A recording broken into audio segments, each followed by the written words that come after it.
And to me, it's like, damn, I was this close, you know, like. Did you question if you put enough work Nah, or if hell you no. wanted to keep going? I never questioned that because I knew in my head and my heart that I gave it everything I got. But the journey is greater than the destination. Why is that? Especially as a freshman, you know, like playing against senior and juniors. Like I really thought my high school experience really helped me grow as a player. But then we're just doing really bad, and my mom's like, you know, like sometimes you gotta like if you want to really make this your passion and move forward and do something out of it, you gotta like get out of your comfort zone just to grow.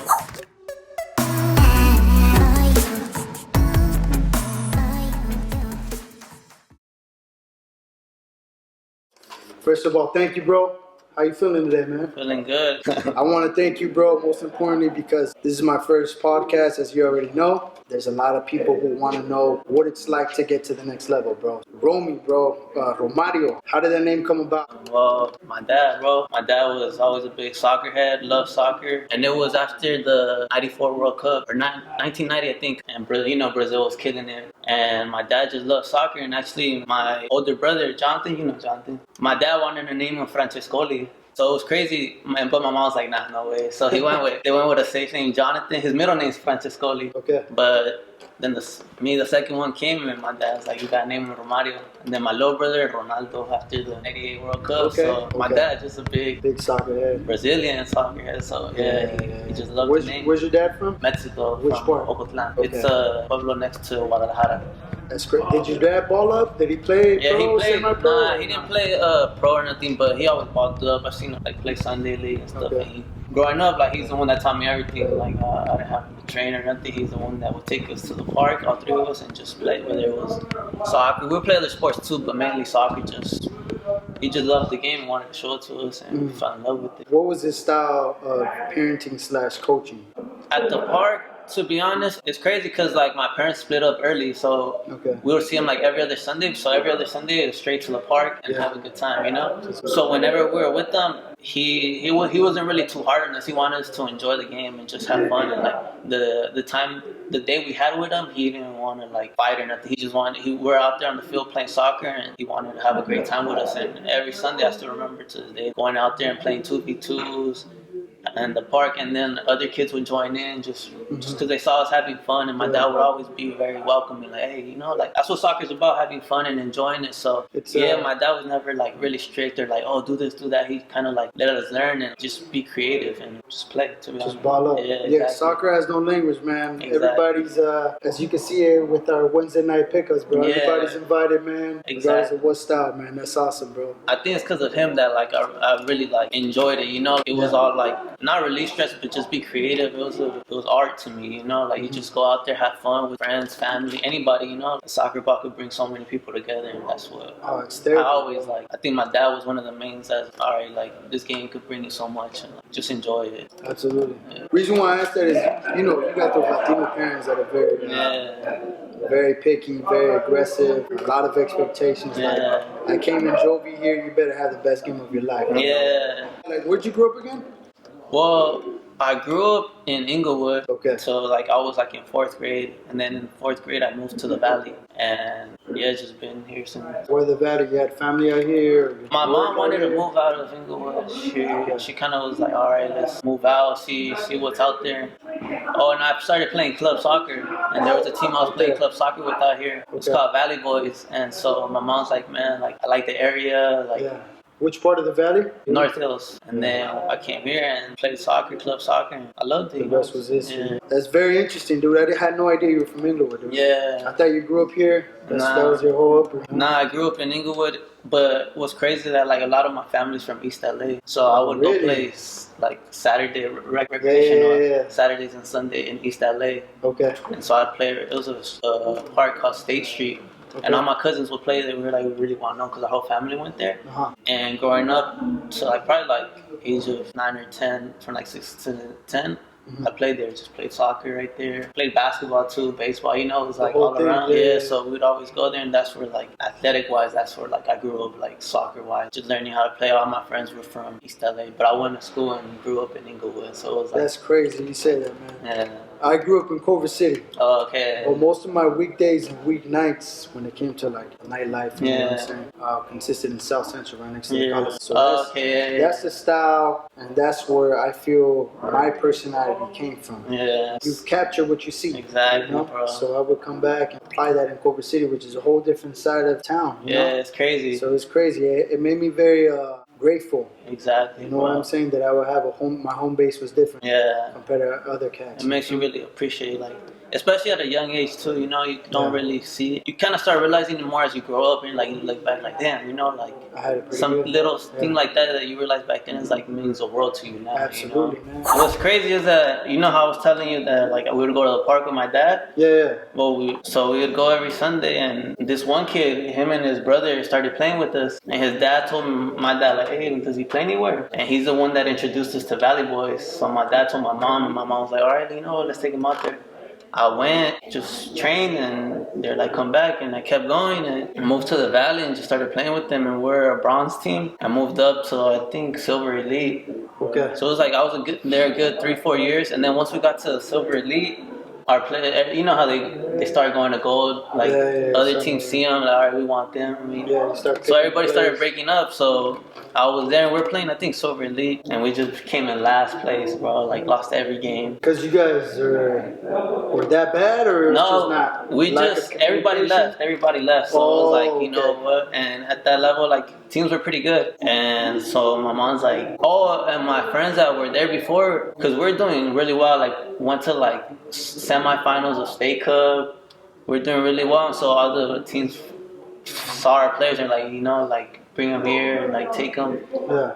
And so I was like, nah, like, you know, as a little kid, I was like, nah, loyal, you know, I'm gonna stay here. I love this team, this and that. Coach, he helped me a lot, you know, he would always give me rides.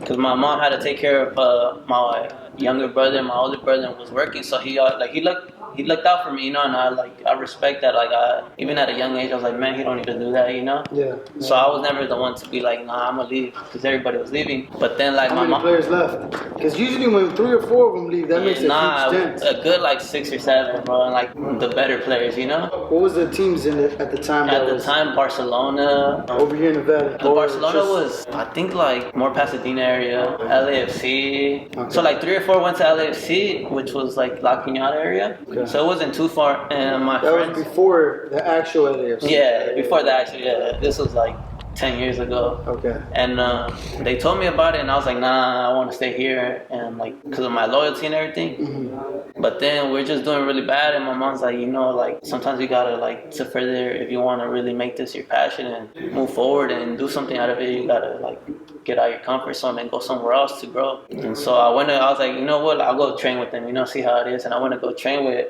LAFC because I had my friends there and I loved it, you know. I was like, man, like it's better company. I want to do this. And that's when I went to LAFC. I was like, all right, you know, try something new and just still know some people and it's not too far. It seemed like a team that was really going to make me grow. Better program, more challenging. And then you said your boys left to that team, or other friends? Like 2 or 3 left. So at first I was like, nah. But then I was really cool with their parents, and they would help me out a lot too, you know. Mm-hmm. So it's like, man, if I go over there, it's kind of like they'll look after me. And my mom just wanted to see me like progress and not be like somewhere stuck and not really growing. Because when I was playing, I was like just not getting the best out of it. I was playing, but just trying to do all this and that, and it wasn't helping me grow as a soccer player. It was losing its flavor. Yeah, exactly. It was losing its meaning. Yeah, that's interesting, man. So you went to LAFC. LAFC was a gold team, or they were Silver Elite. Silver Elite, and then we went to gold, and then we went to Premier. And during that stage is when the academy scene came on. So the like coast and everything kind of was like getting pushed to the side, and academy was like the big picture. And you're 24, 23? 25. 25. Okay. Yeah. So I was playing coast soccer, and then I didn't hear about it till 5 years later. Academy was the main Premier. Premier was like the top of the top of the top. That's where everybody wanted. That's where that was the main goal, bro. Yeah. So Academy had just come in, and then you were in which grade? Freshman. Okay. Like my freshman year, I played high school. Yeah. I won a St. Genevieve in Panorama City. Panorama City. Okay. Yeah, and played my freshman year soccer, and then my sophomore year I played academy. Yeah, ever since then I just played academy, never laid back. Different game, faster. Yeah. I tell my players that I've seen the bottom and I've seen the top. Yeah. Right? And it's not rocket science where you're like, this is impossible. Yeah. It's just the awareness, right? Your Exactly. first touch, your IQ, soccer IQ, right? Fill me in as to what the difference is of the players that are, because my team is bronze. Mm-hmm. All right. The other coach that I teamed up with might not want to hear this, but I tell them, you should not look forward to playing bronze. Yeah. Silver or silver league. You should look forward to the next step. Yeah. So if you're in bronze, there's a lot of work to do, right? Exactly. So if you could just give the players and people who are just watching a better idea of what the difference is. Yeah. I think the big difference is just your first, just the IQ. The thing you said, like, there's a lot. Like, what's crazy is that growing up, and even now, I see a lot of talented players, a lot of people that, and kids that you see them on the ball, and it's like, man, this kid's good. But what separates the good from the great players is the IQ, the knowing when to play first touch, knowing the weight of the pass, knowing the proper foot of play. Those little things are what separates the good from the great. And just honestly, a big thing that I think is just being coachable. Like knowing that not just in soccer but in life, every day you could learn something new, you know, and never thinking you know it all. Because once you know you're gonna always be learning, you're a lifetime learner. You just become that much better. And once you learn that, the proper IQ, you just become consistent, and that consistency could take you a long way. And that's what really takes you to the next level. And just so you gotta be flexible. Yeah, and especially when I was at that age, like I knew that there's a lot of good players. There's so many talented players, but the ones that were willing to be coached and willing to take criticism and willing to really push forward and make the right decisions, those are the ones that progress. Because there's a lot of kids that were like U14, U15 national teams, and then once it's like we're all 19, 20, it's like they didn't make not saying they didn't make nothing themselves, but they could have such a better career if they were just coachable and just were willing to like take the criticism and become the player that the coaches and everybody knew they could become. You know, it was never like to put you down or anything. It was more just to, I'm here to help you, you know? Yeah, like, I'm here to push you, find a better position. I have my own opinion as to why players are like that, but why do you think players are not as coachable today or in general? What do you think is a demographic thing? Do you think it's an ethnic thing, racial, social class? What do you think it is that's separating them from being a little bit more open-minded? Honestly, I think a lot of kids are scared to fail. I feel like a lot of people are like, man, if I really want to do it, I could have been pro, you know? Like, oh, if I didn't get hurt at this, I would have gone pro. But it's like, bro, like, none of that matters, you know? Like, you should be more happy with trying to do it and putting your all into it. And even if you fail, that's not failure because you gave it your all, you know? I really think, like, them being, like, in the back of your mind, they know, like, they could, but they're like, nah, I'd rather not try and fail and, like, look dumb. It's like, bro, you're never going to look dumb trying. And I think that's something that a lot of people and a lot of young kids don't talk about, but I think it's really, like, they're scared of failing, like, letting people down. And it's like, they'd rather take the, you know, some, like, and that's crazy because, like, I think the mental side of soccer is as important as the talent, you know? Absolutely. You know? But absolutely. I've seen a lot of cats who have talent, dude. Talent. And you see me on the field, dude. I'm a hard worker. I'm a workhorse, bro. But I've seen cats that just are born with it, dude. Yeah. And but to me, like, hard work is a talent, bro. Oh, yeah. Yeah. Absolutely, man. Not everybody has it. Not everybody. And I'm going to tell you a little secret, man. Every time you show up, first thing I say is, shit. Second thing I say is, I hope he's in an opposing team. Yeah. Because I don't drive all the way from the South Bay to come and just play a level game. Yeah. Like, I want a good game. Exactly. So when you show up, people like Gabe, you know, like that, I know the bar's raised. Yeah. And that's what makes it worth it. That's how it should be. You know what I mean?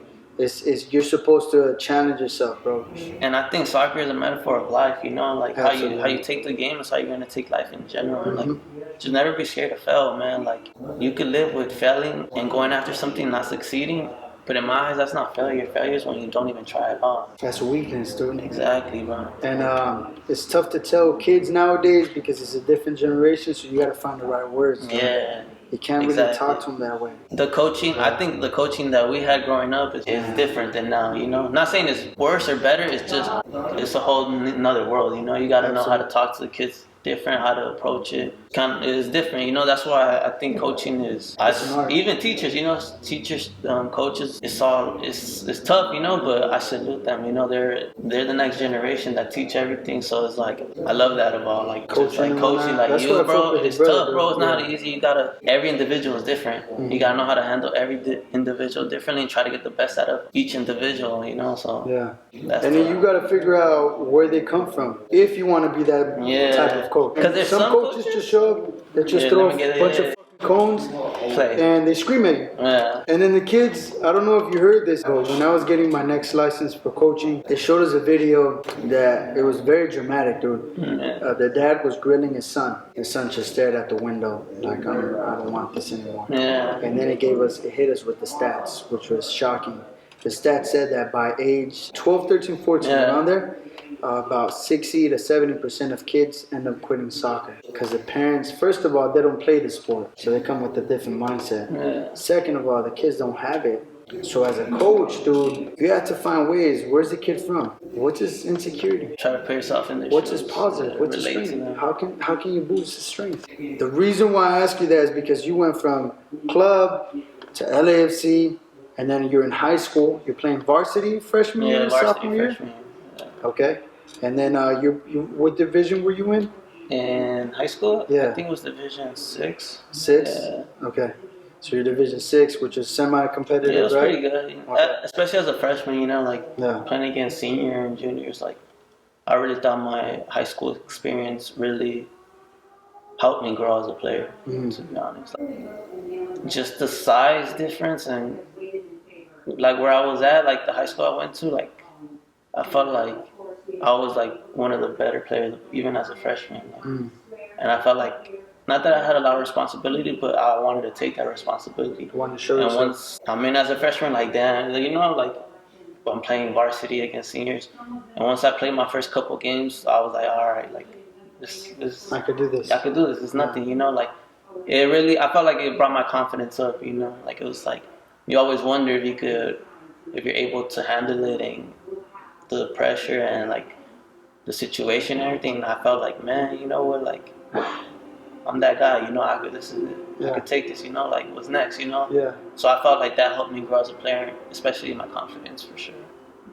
That's awesome, bro. So you were a captain, were you playing your preferred position? How did it all start off? I was playing on the ball, I felt like I was always, in every team I played, I felt like I was always one of the best players on the ball. And in high school, like, I felt like I was the best player on the ball, so the coach wanted, like, play the 10, and he wanted me to create, you know, like, and I felt... What made you feel that way, dude?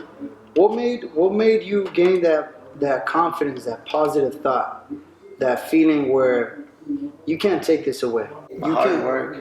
All the hard work you put in? I mean, even to, like, one thing that I got from just, like, my mom and my dad and my older brother, just that hard work pays off, you know? And once you get that opportunity, like, it's not really anything the nerves are natural, but once you know, like, man, I gave everything I had, like, I'm prepared for this moment, like, the nerves go away because you know you did everything to be ready for that opportunity, you know? That spot, that moment. Yeah, and at that time I was like, man, like, I trained every day, you know, I did everything I had to, so when that opportunity came in, not the team, but just the situation I was in was put on me, like, I was like, all right, let's get it, you know, I'm ready for this, you know. Let's get this game, a good result. Exactly, and I always loved the game. It was never, like, that pressure, so it's like, whatever you need, like, why not? Like, I'm ready for that, you know. Was your high school public, charter? Private. Private? Yeah, it was a Catholic high school. Was it Catholic? Yeah. How was, what I'm trying to say, is it hood? Was there gang activity? Was there... Nah? It wasn't. So you didn't have any distractions? Not really, yeah. Okay. It was just a small school, like 800 kids. And yeah, It was a good school, to be honest. Not a lot of distractions, to be honest. That's good, man. Yeah. A lot of that. I was asking because people tend to fall off. Exactly. Especially at that age.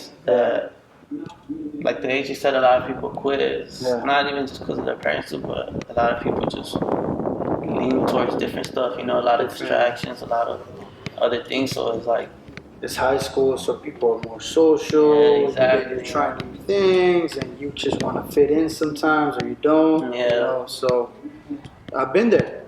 You get introduced to the wrong crowd sometimes, and you get attracted to it. You get sucked into it. And if you don't have a tight grip, dude, it's tough. Yeah. Gracias a Dios. Thank God, dude. I was able to, find a way. Even if I didn't make it pro, I was able to have a reason, meaning to step away from that lifestyle, which a lot of people are sucked into. Yeah, it's a blessing for sure. Yeah. So you went to this school. You were the number 10. You were number 10 since freshman, or? Yeah, I played. I only played my freshman year, and I was a 10, and after that, just went to academy. You went to academy for club. Which team? The first were Cosmos Academy. It was LAFC, but basically we partnered with Cosmos, New York Cosmos from New York. Yeah, dude, that's the first thing I thought. And so they had like a East Coast team and they wanted a West Coast team. So we played the first year with them, and we didn't do as well as we should have. We had a lot of talent, but just it was a new project. Just the not to say, just like the coaching and the players, like we didn't take it as serious as we should have. We relied on our talent. And like, we got all these players. Like, so you had a hype, but you didn't have the results. Exactly. Yeah. Coaching staff was good, or? Coaching staff was like I've had them before, like both of them, the coach and the assistant coach we had, and they're great guys, great coaches. Yeah. But that situation was just like it was toxic. Like people didn't take the game serious. The training sessions, it was never like a serious vibe, like, all right, let's get this done, you know. Like, what do you think, that cocky players, or a mixture of that and just it was like just the relationships we had with the coach, like we were really cool with them, you know. So it was like very flexible. Yeah, so it was like it was too much of a friendship. Yeah. So it was like, man, like he'll get on us and get mad at us, but like 10 minutes later we're like laughing and joking about it. You know, so it was like after that it's like you kind of knew, like, man, it's like overall the team, like it was like a bad season, but for me it was good because like I broke out, not broke out, but like I kind of like showed everybody, like, all right, like, this is one, you know, and I was like, it was like I was part of the younger players. Yeah. So like to be honest, that year I wasn't even supposed to like really play that much, and I became a starter, and like I took my opportunity and ran with it, you know. Yeah, you took it serious. Yeah. Regardless of what other people thought, you were there. Yeah, like I mean, in training sessions, everything, like I was cool with the whole team. Like I would joke around, laugh with them. It was all good vibes, but I was always a player. Like when it came down to the games, like, damn, like this ain't a joke to me. You know, I want to like make the best of it, and like after the game and everything, like, let's have a good ass time. But during the game, I was like, man, like I want to win. You know? But it just, I mean, for me it was a good season, but overall as a team, it wasn't the best season for sure. Did you know right then and there that you wanted to go pro, or were you still kind of thinking like, what's the meaning of life? Where am I going? I like playing, but am I really gonna take this somewhere one day? Or, you know what's crazy is that like ever since I was little, like probably like 8 or 9, like I knew I wanted to be an athlete. But I remember like talking to one of my friends, and he was a year older than me, and we got really cool. We were like in probably like 1st or 2nd grade, and he was playing club soccer already, and his club soccer team was like one of the better ones, you know. He was a good player, you know. He kind of the one that introduced me to club soccer, and we were eating one time, and I was like, but I was going to school in Inglewood, so all my homies and all my friends, we were playing basketball. So all I cared about was basketball. Yeah, I was like, you know. And he asked me, I was like, oh no, I was like, hey, what do you want to be when you grow up? He's like, I want to go pro in soccer. I was like, what? Like, soccer? What? And he's like, yeah, what do you want to do? I was like, I want to go pro in basketball. But in your mind, that was the main thing that was, you wanted to be an athlete? Yeah. And basketball was the closest thing that you had to go. That's what, like, all my friends, like, in Inglewood, like, nobody really knows too much about soccer, you know? It was more basketball, like, and every day I was... Who's your team? In basketball? Yeah. Lakers. Oh, Kobe, like, that's my R.I.P., like, that's my idol, like, to this day, like, that's a big part of my life. Like, I grew up on Kobe, like, his mindset, his everything. Like I could go hours talking about him. Absolutely, bro. We could do a whole nother podcast. Yeah, exactly, bro. Like I watch his videos and like I tear up, just because of the impact he had. I was heartbroken, dude, because there's Angelino, huge Kobe fan. That's our MJ. That's our hero. Like that's my hero, So it was just it hit different, bro. For sure. It's crazy because I was in Costa Rica at the time. Playing already. Yeah, and I get a text. My homie is like, Kobe passed away.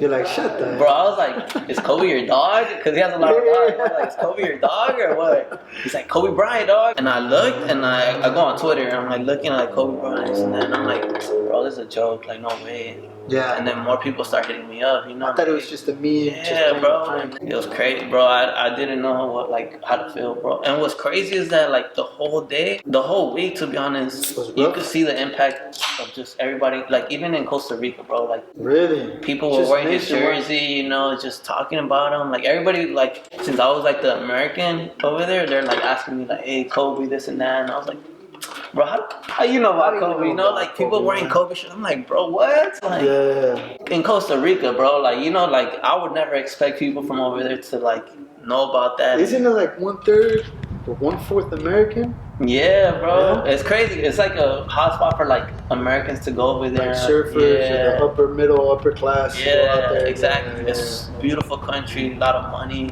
But when I saw that, I was just like, man, like, it's crazy. So we're gonna get to Costa Rica. That's like, honestly, that's the main reason why we're doing this. Mm-hmm. How was the process of transition from high school to college, and how did you end up choosing Riverside? To be honest, like at the time during high school, I was never really like that person to really be like on my grades and like trying to keep up with my grades. But the thing, luckily for me, like I always had my mom who was like, you need to do this, you need to do that to get where you want to go. Yeah. So she's like, whatever you do, like always get like C's or above, like stay GPA average just to this is where you want to go, this is what you need, make it easier for yourself. Yeah. Did your coach tell you what you need? My coach would always be like, this is what you need to do, like grade wise.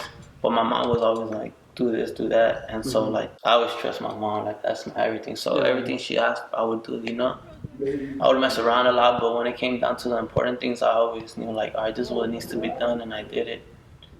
And just to get to Riverside, like to be honest, like for academy we had showcases and playoffs, and every time we went to showcases and playoffs, it was like in Florida. Yeah, it would be in Arizona, but mostly like we went every time to Florida or Texas. Like the playoffs were in Dallas, Texas.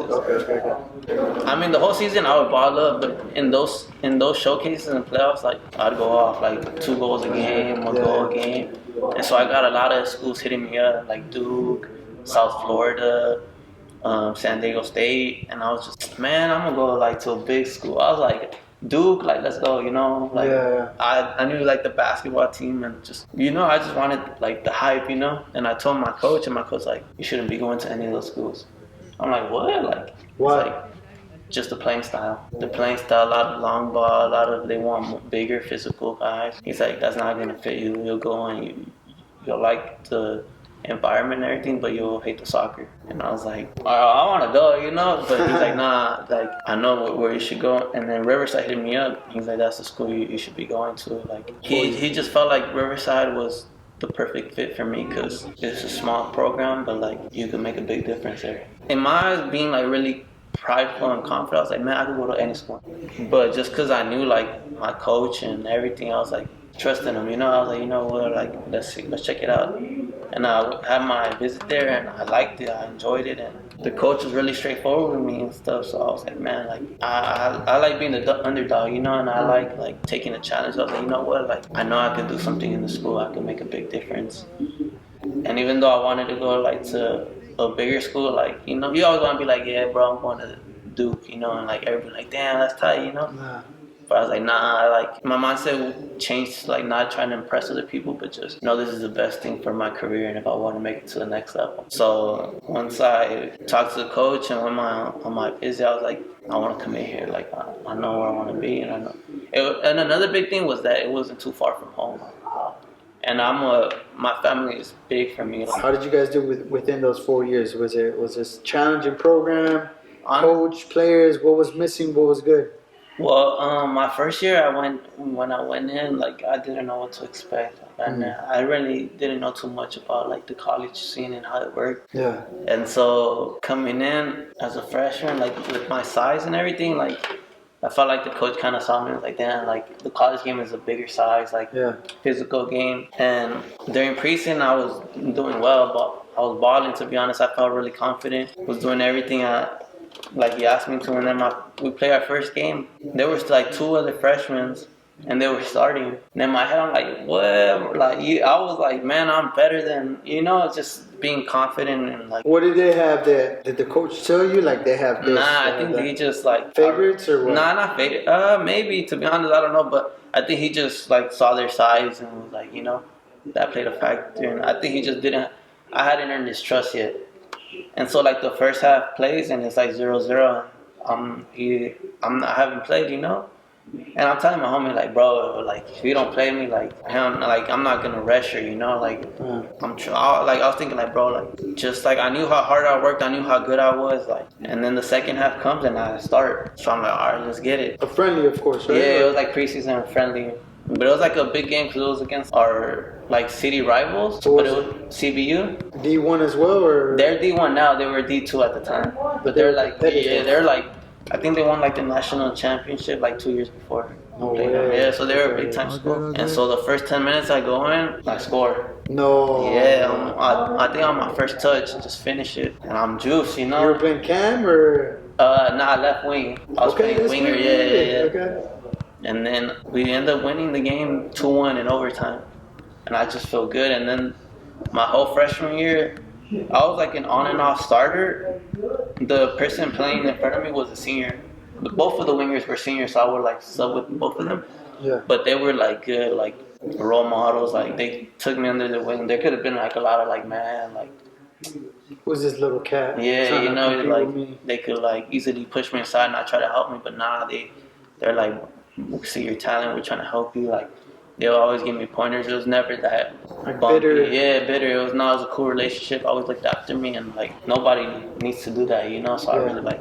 I always had a good relationship with them, and like to this day, every time I see them, it's love because it's like, bro, like, thank you. Like you. They were able to put their pride aside. Yeah. And help a brother out. Yeah. And the whole season, I finished top scorer for the team, but I only had 4 goals, I think. Okay. So we didn't it wasn't that we didn't score a lot, but it was overall like everybody would score like 1 or 2 goals or 3, And that year we did well. We made it to the Big West playoffs and lost the first game, but we had a squad, to be honest. And the head coach was his first year, so he was still learning, but we had a good team. But yeah, I thought we had a good for first year. Like I was happy with my play and how I did, and yeah, I had good stats, and like I kind of like made my name come out more like as a freshman. What was your why? Like what do you mean why? So in sales, it taught us like you have to have a why as to why you show up, and you have to have a thick skin, right? So you have to be like, because I want a new car, because I want a new house, because I want to travel, because I want to help out my mom. That's a good ass question. To be honest, like I love this shit. Like this is what I live for my whole life. Like I look forward to getting up in the morning and going to train. I love like soccer is my life, and like it brings so much happiness to me. Not just me, but like my why is like when my mom and grandma come see me play and I score. Like that's more of a feeling for them, And like just after the game, like give them a hug and like saying my family, my little brother, my older brother, like hey, like the happiness of winning a game, and even I still remember the losses. Sometimes I remember the losses and like that feeling more because their hugs and their kisses and their words of encouragement helped me more than any win, or anything. And so like helps you bounce back. Yeah, for sure. Like just my passion for it and just the happiness the game brings to me. Because to be honest, I don't know where I'd be without soccer and like the relationships and the journeys and all the struggles and where it took me. Like there's nothing I can do to repay soccer because it's given me so much in life. Oh, that's dope, man. So, as you can see, people play club and they fall off in high school. And then the ones that stick around play at college, and then some of them fall off. What do you think is the secret ingredient that's missing from that next step? What's crazy, bro, is that like my whole senior year, like I did really well. My freshman to my junior year, I did well, but not to the level that I needed to like not play at the next level, but really put my name out to the next level. So like going into my senior year, I was like, man, I need to make a difference. My preparation, like I wasn't like. Was it because you didn't have any teams contacting you, or It was just like did you want to play MLS? I wasn't working hard enough, to be honest. I was just relying on my talent. I thought, like I'm talented. My drive wasn't there, and then so going into my senior year, I really like I like my name was out there because I would always make like second team all conference, like honorable mention. Like I was well known, but like at the next level, you gotta be the man. You gotta be first team. And so going to my senior year, I was like, I'm willing to die for this. I gotta do it. Like I'll be happy like if I give it my all. And so that summer, I just grinded like it's crazy, man. Like I've never grinded like that before because I was just so scared of failing that. What do you mean by grind, bro? Because my grind may be completely different from yours. What was your regimen, bro? I would wake up. Every day was different, but I would wake up like probably like 6:30. Whether it was 7 o'clock, I'd go to the. We used the facilities at UCR, so I stayed in Riverside the whole summer with my friend. We'd go from 7 to 8, do gym workout, and our weight trainer had what we do that day, and then after that we'd go to the field, train for like an hour and a half, and then after that go eat, and then like midday get like a stretch, light jog or something, and then come back, and then in the afternoon go train with a team, whatever team was out there that we could just play scrimmage, whatever, just with numbers, and then after that just go home, shower, and just go to sleep early. Next day, wake up 6:30, not do weights, do more like speed, agility, train fitness, and then go train with the team at night. So every day, like it was just, you don't want to kill your body at the same time, but like sometimes I couldn't go to sleep because in my mind, I was like, did I work hard enough today, Was it just because I was so scared that I was going to fail, and like I didn't want to come to the game and be like, I'm not ready. Because my junior and sophomore year, there's times where I go into games, I'm like, man, I'm not ready. Just because I knew my preparation was there, and I just didn't want that feeling my senior year to ever come again. So I worked like I've never worked before, and that's why to this day, like my senior year, like I always tell everybody hard work pays off, because that senior year, I loved it, man. I balled up. You're willing to give everything. I gave it my all, and my all paid off, and it's crazy because like I was so scared like that summer, not because of the game or anything, just a feeling, because I knew like, man, I want to make my family proud. It was mostly like my immediate family, just because I wanted, like, man, like I know everything my mom and my brothers and everybody did, like growing up and how they saw me, and I was like, man, I gotta do this for not just for them, because I wanted it too. I loved this game, and I was like, man, I gotta try it. And if I just fail, I'm okay with failing as long as I know I put my everything into it. 110, 130. And that senior year, man, I went crazy, to be honest. I broke the assist record for that year. I broke the I'm like the UCR all-time assist leader. I got like first team all conference, second team all region. Wow.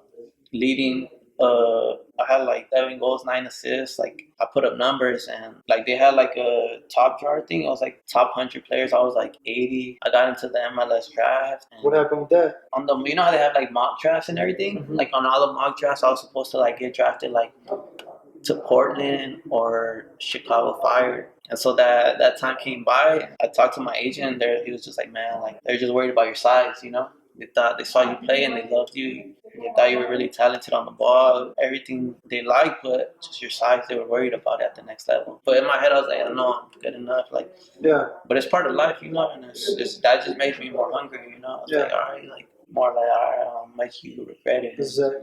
More of a push, But yeah, bro, like I just love like the hard work. And I think a lot of it comes from Kobe, just that Mamba Mentality, give it everything. Everything, like looking at his videos and just how he was, like he kind of like made me realize like it's okay to try and give it your all, and not get what you thought you deserved, because it's part of life. But never be scared to fail. Failure is not an option. You just keep trying and keep going, because the journey and all that is greater than the destination. And And I like that's the thing. Like I like. Can you say that one more time, please? The journey is greater than the destination. Why is that? Like the whole time I remember my senior year, and like I got all these like accolades, like all-time assist leader, like hella goals, like top ranked player. I don't remember that. I remember waking up at 6 a.m. with my homie and like telling him like, bro, like I'm dead, and him giving him the motivation, like, bro, like nah, like we got it. And some days he didn't have that motivation, and I pushed him. Like, push him, yeah. Those days when you're like, fuck, I don't have nothing else to give, and you give it that extra. Those days is what you remember the most, because you impressed yourself. You were like, man, I did that, you know? Improved yourself, yeah. Because when the game came, it was all fun, because I found the ball. Nobody could guard me. Like, I've done this whole summer. Like, I've done this my whole life. Like, the confidence is through the roof because of the journey, because of everything I did. Like, all that the hard journey, work, all the sacrifices. You know that, I wanted to talk to you about your social life. You know, college could get distracting. Did you have a girlfriend throughout college? Yeah, like my junior year, like my ending of my sophomore year to like my senior year, I had a girl like the whole time. Sophomores, God. But like at the beginning, like I was kind of like not putting her first, but I was just like making like not dumb decisions. You know, it's just part of your journey, like part of like making the college. You know, yeah, you realize. Have you heard that saying in college that you have three things, but you can only choose two? You heard that? Yeah, you gotta. You can't even balance all social, school, study, and sleep. Yeah, it's like you can't have all three. You gotta pick two. You gotta pick two. Yeah, and you can't like. It's crazy. Yeah, man, how people sleep on that. You know. But it's true. Like you gotta make those tough decisions and put like your priorities first, like what you really want. Dude. Yep. And at that time, I was just like, soccer wasn't my main priority. And so when it came to my senior year, like I told her, I was like, man, like I gotta buckle up. Yeah, this is what I'm doing. And to be honest, like she took it cool. Like she was like, she was an athlete too. So she kind of like. What did she play? Softball. She played at UCR. So like, yeah, like so we stayed in Riverside together like that summer, and I was just like doing my thing. Like I wouldn't see her as much, but whenever we did, like it was just like she knew what I wanted part of me. So it was like a lot of people I felt like would have that issue like balancing it, but she knew what the deal was. Was she trying to take it to the next level? You know? Yeah, well, like she was an athlete too, so she would do like weights and like speed and agility and stuff. So like she knew what the grind was all about, and so in that scenario, like it was cool, you know, like she knew what I wanted, I knew what she wanted, and we always had a good balance. But then like once the season happened and after season, I was just like, man, my main focus was soccer, so I kind of you know, distance, you know, like some girls like tough decisions, and like. Do you think that affected it, or was she very understanding and supportive about that? Nah, she was for sure super supportive and stuff, but it just came to a time where we kind of like needed a break and was like, you know what, your priorities first, and I feel, you know, and like if it's meant to be, you'll happy, you know. Damn, that must have been tough. Yeah, it was tough, but it was the best, you know, it was for sure best. Yeah. You still talk to her? Did you guys ever rekindle that, or did you guys just say, I mean, hey, you know what? I did my own thing, and like she did her own thing, and then like we kept it cool, and then like we kind of rekindled, and then it just like after a while I was like, damn, like it's not the same. Yeah, so. Yeah. But we're still cool, like we still like awesome, talk and stuff, so it's like a cool ass relationship. The reason why I ask you that is because there's players who get caught up in a relationship and they let their opportunity pass by. Yeah. And it's painful, dog. I saw this cat, 15 years old. His older brother was playing with me at Harbor College. He was playing for the U.S. national team, and he quit the team. And when I found out, I was like, damn, he got injured, man, I'm sorry. His girlfriend talked him out of it. I was like, you mother. Come on, dude. You're gonna leave the beautiful game, but I'm like, come on, bro. Yeah. A lot of us are itching for that next step, you know. So I mean, not everybody has the same mindset, you know. Like you like to you, like it's like an easy choice, you know. But to others, it's like they see it differently, you know. And so, like, I mean, his decision, but like to me, like, and probably like to you, like, we're like, what the.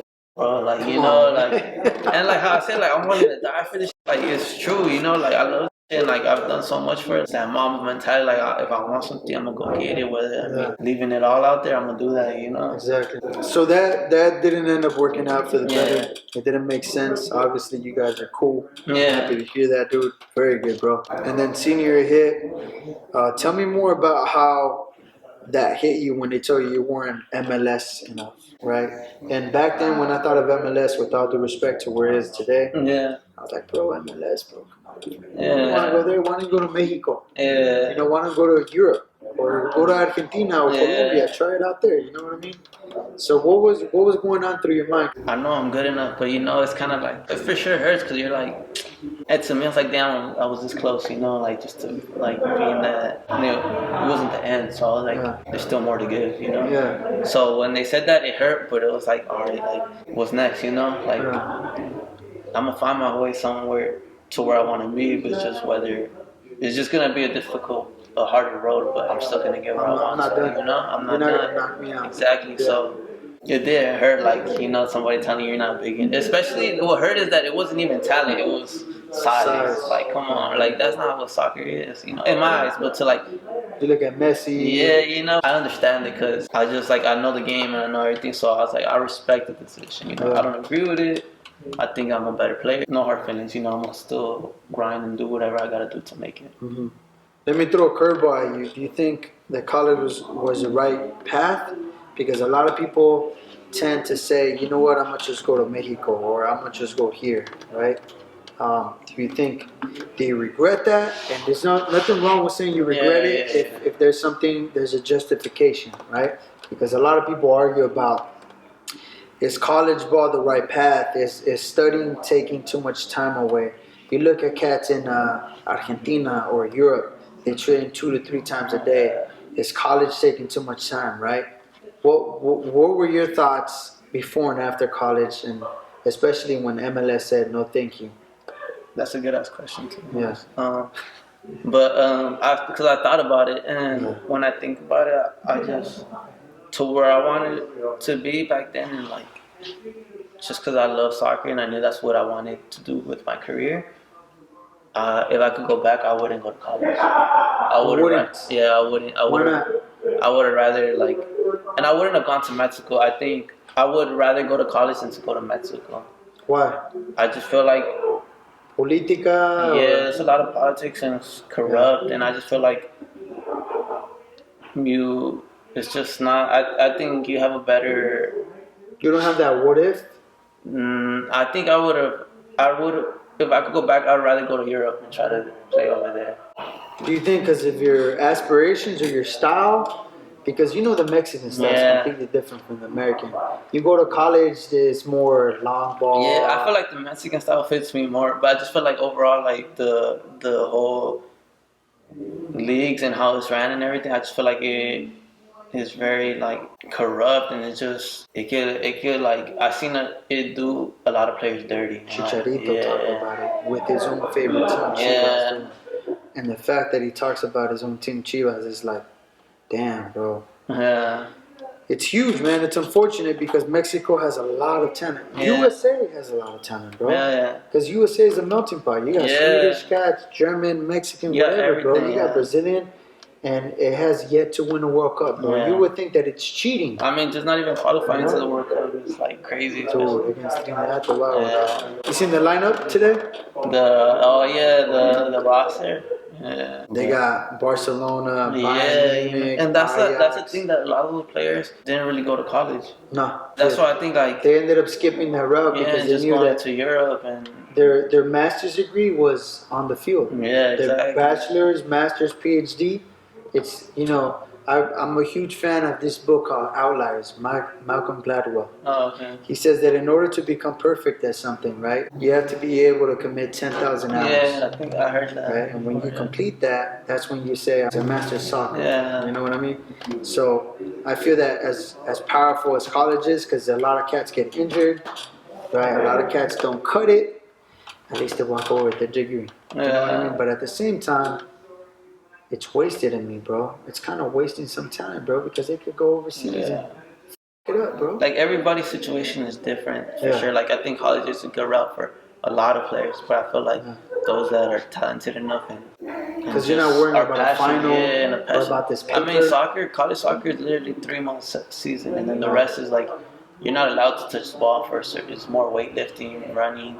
It's like, man, you're not getting better through that. That's why I feel like my college experience. Does it lose its flavor? Yeah, it does. Because you're not enjoying. You're not touching the ball. You're not like. It's tough. Like, and there's other. You and the homies like on the low go to a park and say, oh yeah, whenever we could, like we go to the field and just get the. I mean, our coach would always give us the keys and get the balls, and just goes in tight 5v5, 6v6, and but it's tough because like sometimes you can't even get that many heads because like schools and like not schools in the way, but you gotta worry, you gotta balance it all out. Scheduling. Yeah, so it's tough, but I feel like if soccer's your passion and you're good enough, talented enough to make that push, and you should for sure go to Europe.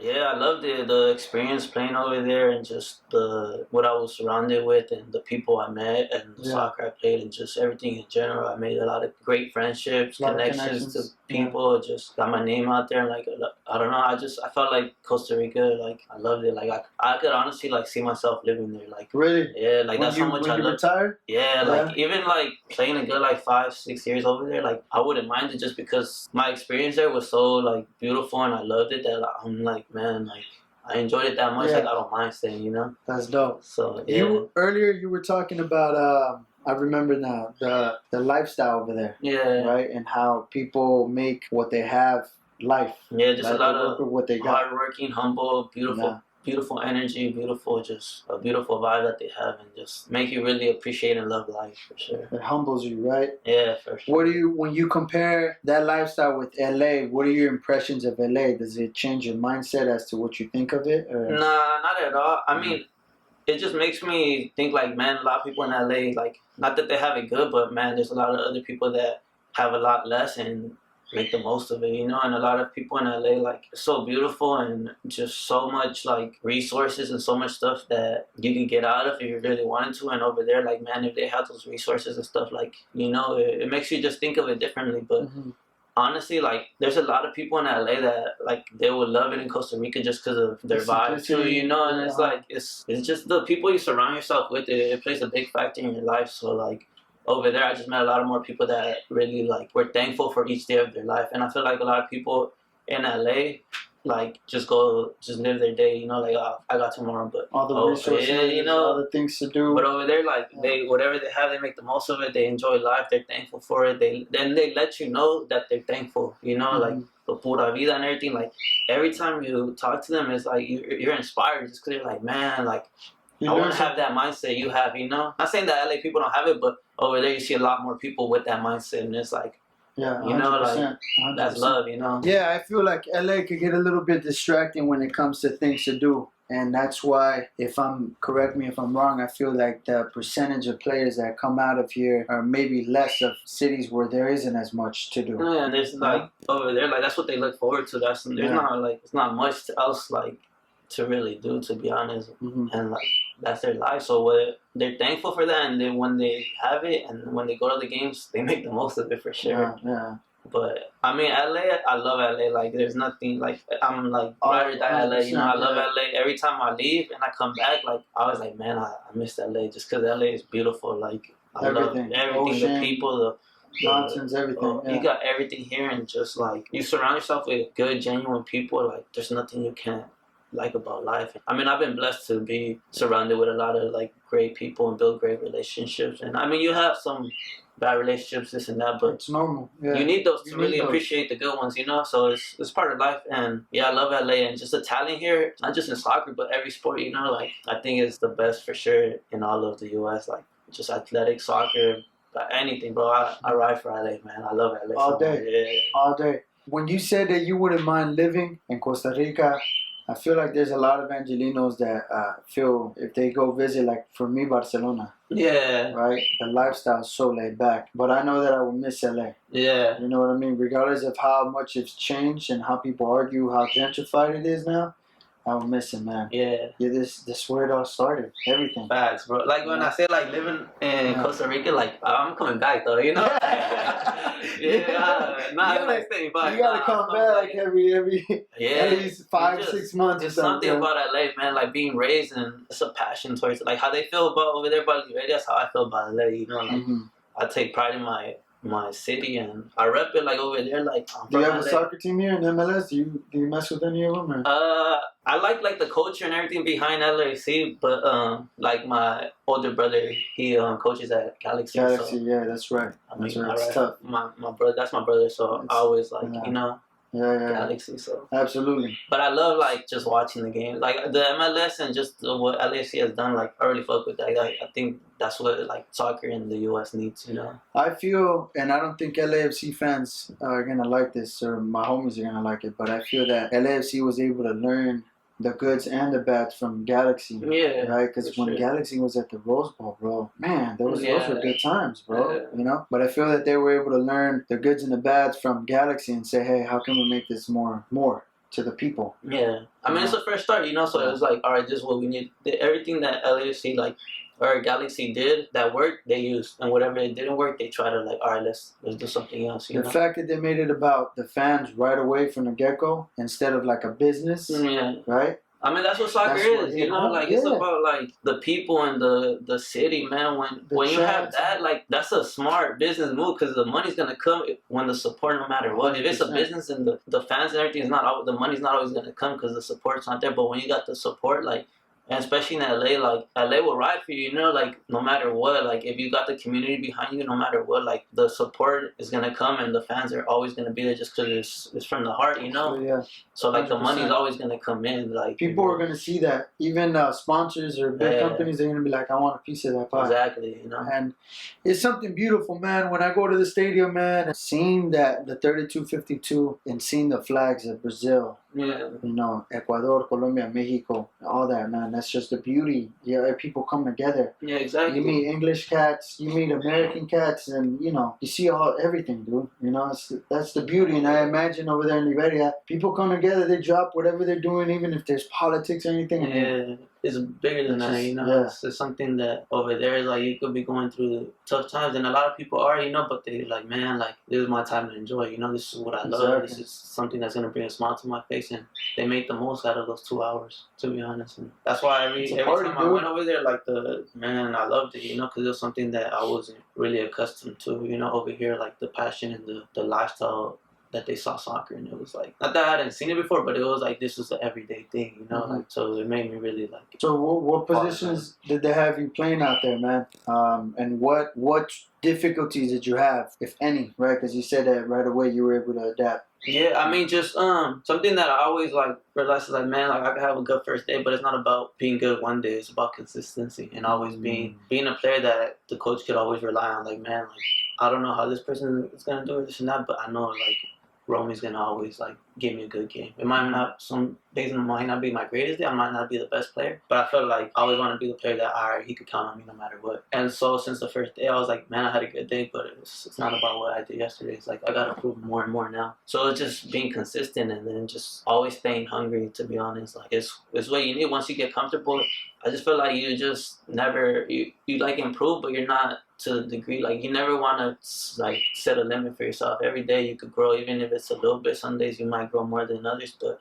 it's all about learning. And over there, I was playing out wide, but then I was like, man, like I need to be on the ball more, So like the coach started putting me more inside, and so I feel like my biggest thing that I needed to get accustomed to was just really like demanding the ball and like getting on the ball. And like what it took for me is just like, I mean, I didn't want to be like, oh, come in and like, like not get on people's nerves, but just kind of be like, oh, this fool thinks, I want to like really earn it and improve myself. So like I was just playing, and then over time, like the players were like realizing like, man, like he gonna help us a lot. So like instead of demanding, they were willing just to give it up to me, just to like create, So it made my like, all right, their confidence in me gave me confidence in myself that like without them I could have never achieved, So yeah, just really being confident, just never setting a limit to yourself, Sometimes like the confidence that other people bring you it's a way that you'll never like not get it, but it helps you get there quicker. Just like, man, if he believes in me as much, like why can't I believe in myself that much, And once you have that belief between your whole team and everybody, it's like, man, like the sky's the limit, bro. Like you're capable of things you never even thought you could achieve, And I feel it gives you more of a proud type of responsibility. Yeah, kind of like you believe in me, so I can't let you down either. Like as a teammate. How I see it is like, man, if you believe in me, like I'll do anything for you, bro. Like, like my hard work already comes, but if I see like, man, this fool has that much faith in me, like I'm willing to work that much harder, like. There you go. Just for you, just because, like, you stuck out for me. Yeah, it's like, I mean, maybe that's just how I was raised and stuff, but, like, even like with my friends and stuff, like just if you're my friend, like no matter what, like I'm gonna try to be there for you no matter anything. And You give that's me how I felt. $1, I'm gonna give you 3 back. Like as much as I can give you, you know, as much as I have to give, I'm gonna give just because it's love, you know. And somebody that like how I treat my brothers, how I would treat like anybody that I love, you know. So yeah. So it's a tight group. Young group, older group, mixed. It was mixed for sure. A lot of youngers like coming up, but we had a lot of like veterans that are like kind of like getting ready to. Yeah, like kind of like mentoring and kind of like I mean they were great players too. You just saw like what a professional is. You know how they like handle their body, how they would just their lifestyle, how they would really like prepare for games, and how it was more of like all right, like this is my priorities, this is what I need to do, and like the fun will come, you know. But it's just kind of like letting you know, like helping me out, helping me transition, and just seeing the game differently too, you know, because you can learn from everybody, and I feel like they taught me a lot just about life in general. That's dope, man. That's very interesting. You got an older cat, or a couple of older cats showing you the rope, right? And it's like, bro, like they didn't need to, you know. They didn't. They could have been like, man, fuck this dude, you know. He's from another country, like he's trying to take my spot. Yeah, you know. But it was like maybe like that's the pura vida over there, you know. But when I seen that, I'm like, man, that's love. Like you didn't need to do this, you know. You didn't need to welcome me in, like take care of me, like you know. It could have, like if I think about it, it could have been a terrible experience. But man, like I loved everything about it. So it's like I appreciate them like to the max, and no matter what, like I even still talk to a lot of the players still, and like even being away for like because of this whole COVID thing, like just being away and just getting prepared, like we still talk, you know. They keep in touch and like ask me how I'm doing. I ask them, and it's like, man, like can't wait like to see you come back, you know. They're still playing. I was looking at the yeah. Right now they're doing like the group thing, and a little tournament. Yeah, like a little like MLS is back type of tournament. Or? Exactly. So it's a weird like situation because of it, like with COVID and everything. And I mean, I was supposed to go back, but it's just like with COVID going on, I had like some family things that I was like, I told them like, man, like I don't think right now is like the best situation, you know. And they were really understanding. Like, nah, don't worry about it. Like we know, like we have such a good relationship. Like they love me, bro. Like. Just genuine people, good people. They know like it's all love, so they're like, nah, like it's okay. Like just be ready. Like once January comes, the new clausura comes up. Like we'll be waiting for you here. And I was like, all right. Like, did they give you a fitness plan to work on your own, or are they expecting you to come prepared, ready to roll? Nah, I mean, if I wanted like, hey, like I need this and that, like the physical trainer will be like, all right, I got you, but. I mean, I've been doing this, like, you know, I know what I need to work on, you know, I never, like... So how does that work on the off time? Because it's your first season with them, right? Yeah. But it's kind of like, you're kind of in an off season. Yeah, basically, COVID, right? Yeah. A longer off season for sure. Yeah, and I've always wondered because I've seen cats like Eden Hazard gain weight. Like, you know, some players get a little too comfortable. So I wonder what their process is like. Are they given a plan or, you know... Are they expected to lose that weight once they come back to camp? You know what I mean? Yeah. So that's the reason why I'm asking. Yeah, everybody's different. You know, some people come ready to go, you know, for preseason. Some people need that preseason to really get back into it.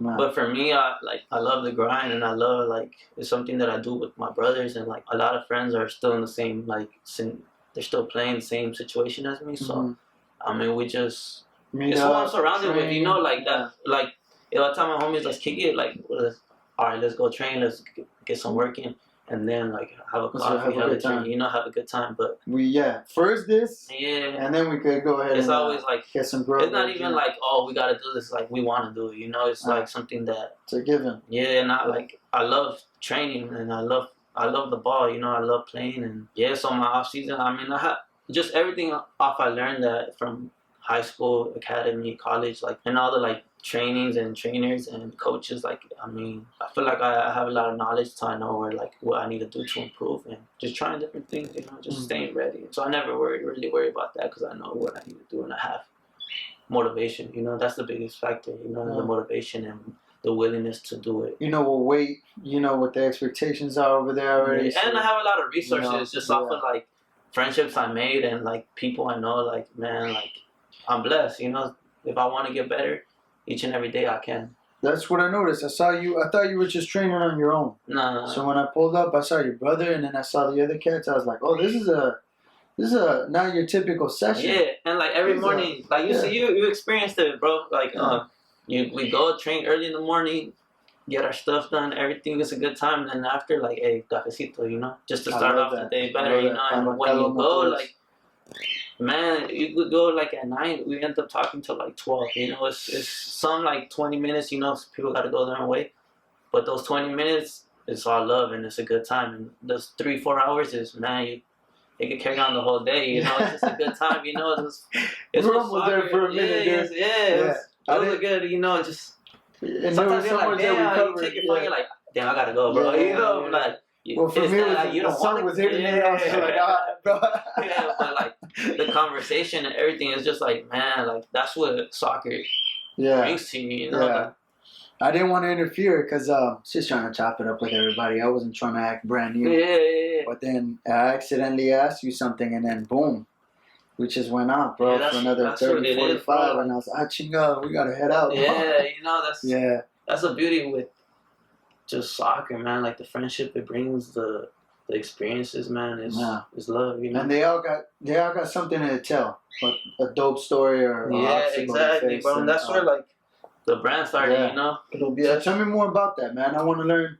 Yeah, Club. Yes, me and my friend, my like best friend, one of my best friends I met him my freshman year at college at UC Riverside, and we've just been close ever since. And he's always been on the same boat as me, and like we love soccer and always pursuing it, and it's what we love to do. And we always have a good time playing soccer and outside of soccer. So you're still playing, of course, right? Yeah. Okay. And, where at, if you don't mind me asking? At Cal FC, he's playing there. He was playing at Gibraltar, and then COVID hit, and then so he came back. So just playing at Cal FC right there. But so we're just like, man, like we just every time we play, like we have a good time with everybody, you know, like.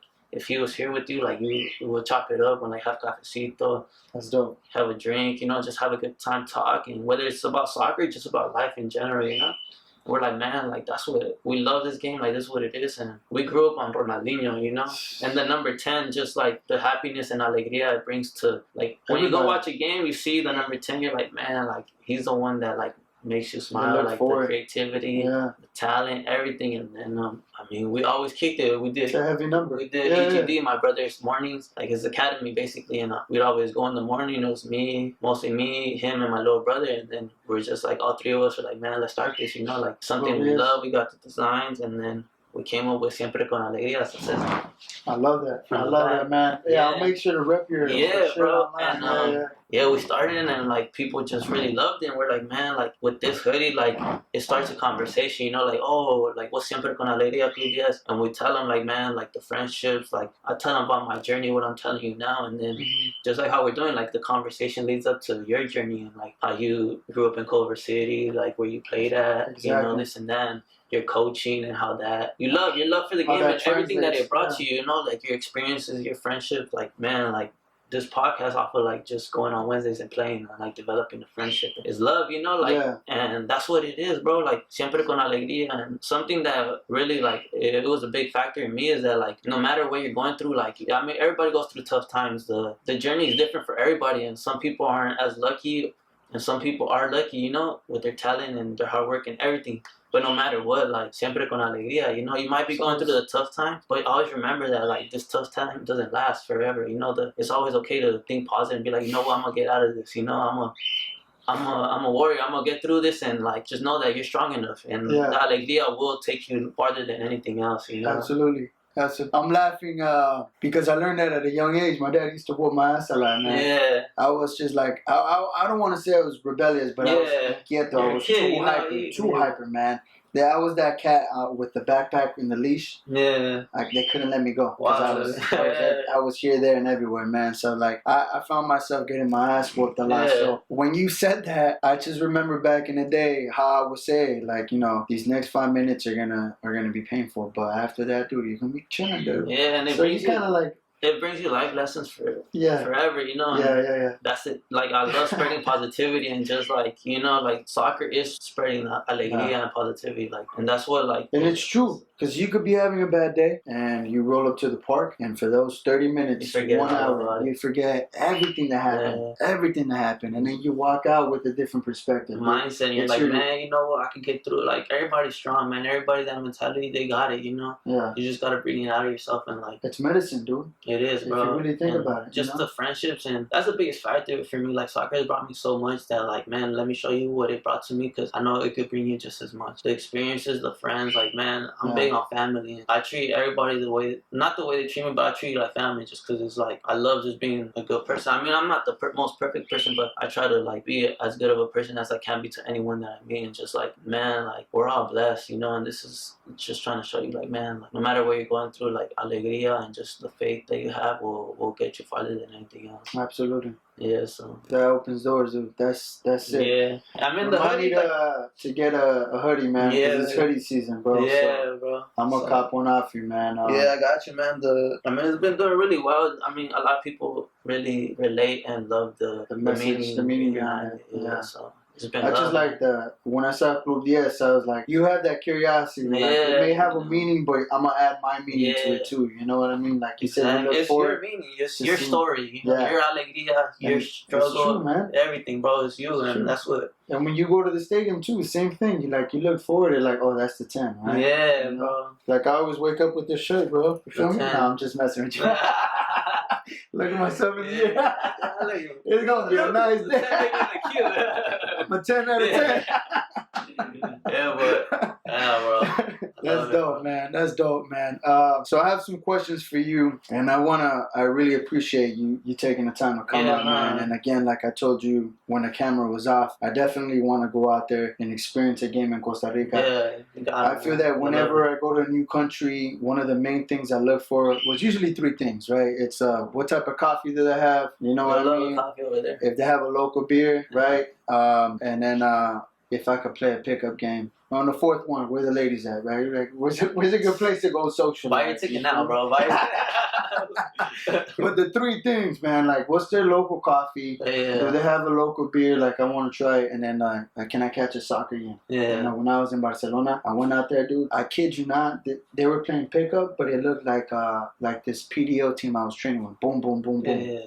And it was hard, through balls through like 6 players, dude. Yeah. You know, some things that you don't really see here, man. So it's like, I love seeing that, bro. So it'll be nice to, even if I'm in the stands, you know what I mean? Just feeling the vibes, you know, the people chanting, screaming, laughing, kids, you know, la alegría, dude. Exactly. You know what I mean? Exactly. Pura vida o con alegría. Yeah. Right? Siempre con alegría, dude, you know? Yeah. So I look forward to that, man. But before we wrap this up, I want to ask you a couple of questions. Yeah. And one of them is from my nephew. What do you do when you hit a bump on the road? What do you do when you face an obstacle and you're low? Because we're human, right? Exactly. And what can you describe a moment like losing a friend or losing a family member or losing something, you know?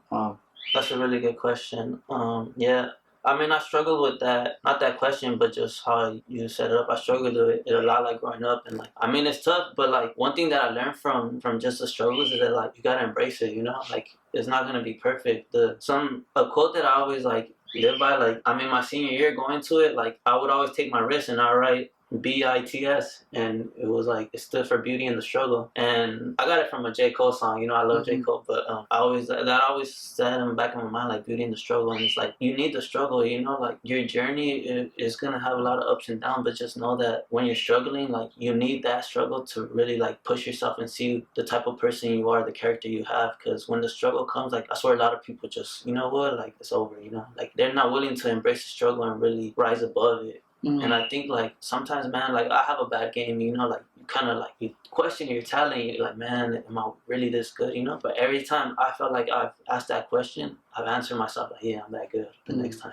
I like that. You know, like, it's just how dare you slip into that area and you pick yourself up. The negativity will take you places that, like, criticism and negativity will take you places that praise will never. You feel me? Like, you could get all the praise, but when the criticism comes, it really shows who you are. And so when, like, your nephew or anybody going through a struggle, just know, like, man, like, embrace it. Because, you know, like, when I look back and I'm successful and I'm doing what I want to do, I'm going to look back and be like, damn, I needed that criticism. I needed this dude to tell me I wasn't good enough. I needed to play a game where I've I was probably like the worst player on the field. You needed that just to know, like, man, like I'm gonna work this much harder because I never want that to happen again, or I never want this guy to like think about or say that about me. But at the end of the day, it doesn't matter what they say because it's only what you think about yourself, and you know how hard you work and you know what you put into it. So I'm like, just know like the struggle will make you the player you never imagined, just because that struggle made you work 10 times harder than the praise will ever make you work.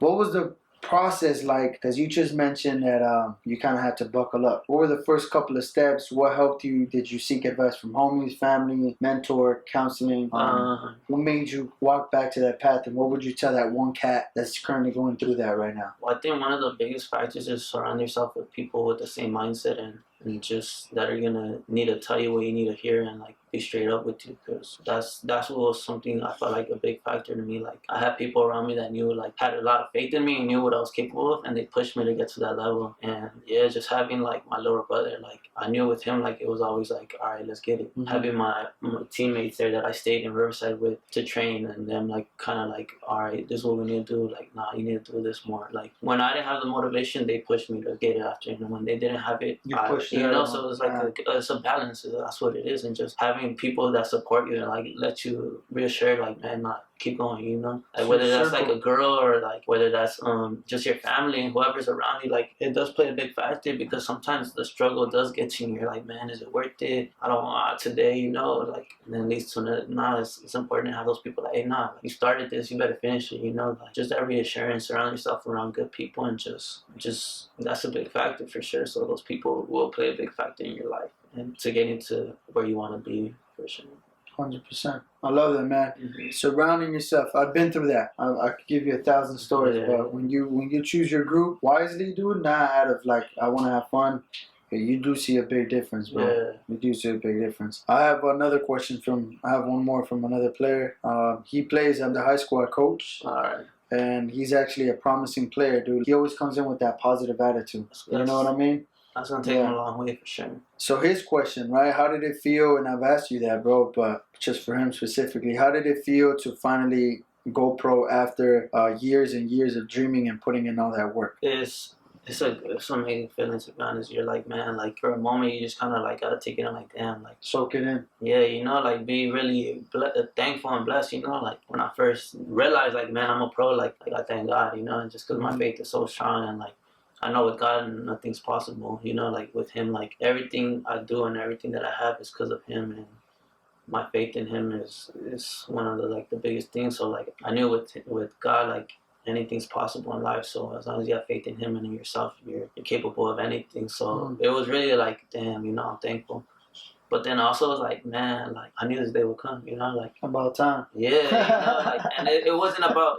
It's never about like signing pro, or it's not about like, oh, I was pro. It's like, how long are you pro for? You know, the longevity, and like, all right, I'm here, but I want to stay here. I want to go higher, like get to the next level. It's not. You can never stay satisfied, you know. Really be thankful and like, man, I did this, but you could always do more. Never put a limit to yourself. You're capable of whatever you really put your mind into, and as long as you have faith in you and yourself, and God is with you, like you can't lose. So just keep running. Yeah, be thankful for sure, like, you know.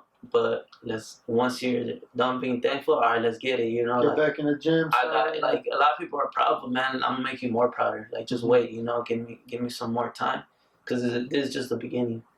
This is just the beginning. What's next then? Where would you like to go after this? Well, going back to Costa Rica, like I told you, like I wouldn't mind living there. Yeah. I kind of said it because I feel like I might be there for a while, just because of how I loved it, and just like the soccer and everything. Like I feel like, I mean, hopefully like get to the higher teams, there's bigger teams and stuff. So I mean, if I could, like, that's a blessing. It's just all I know is that I'm gonna keep working, I'm gonna keep grinding, and whatever God leads me to, like whatever opportunity it is, I'm gonna take advantage of that and just be ready, and hopefully one day like come back and my last here, you know, you never know, never set a limit, bro. You know? If Bella ain't gonna be young forever, man, dude, he needs to be a blessing, you know. Anywhere in LA, I love LA. I'm willing to do anything for LA, and living here and playing the beautiful game of soccer with my family and friends here, like that's a blessing for sure. And hopefully one day I got faith in myself and in God that I'll get there. What's your dream team? Dream team for sure, Barcelona. Yeah. I mean, just growing up Ronaldinho and transitioning to Messi, man, I love Messi. Just type of player he is, the type of person he is. Like, man, greatest of all time to me, and I just love like he makes the game so beautiful. Yeah, bro, that'll be a blessing for sure. So I'm gonna work every day to get there, you know. Yeah. So it would be sick to see Angelino out there, someone from Los Angeles repping the LAFC crest, man. Yeah. I mean the Barcelona crest. I mean both, bro. Yeah, you know? LAFC, of course, man. But you know, whenever you get a cat overseas, man, and that's what I was telling you the other day. Like I was looking at the new roster and for the U.S. men's national team, and now I'm like, okay, now finally we're talking, dude. You know, but when it always brings pride, especially a cat from LA, man. Exactly, you know, represent 110%, and who knows, man. Who knows what this journey is just starting, dude. Yeah. That's the beauty behind it, man. But awesome, bro. Hey, appreciate your time, bro. I appreciate you, man. Any closing statements that you want to say? Or? Yeah, just to be honest, like everybody, I mean, it might not be a lot, but like to one or two people, your words and the way you treat people could change their life forever. So, I mean, just spread love and always be true to yourself. And siempre con alegría. I love that. Appreciate you, boss man. Thank you, bro. Let's do it, brother.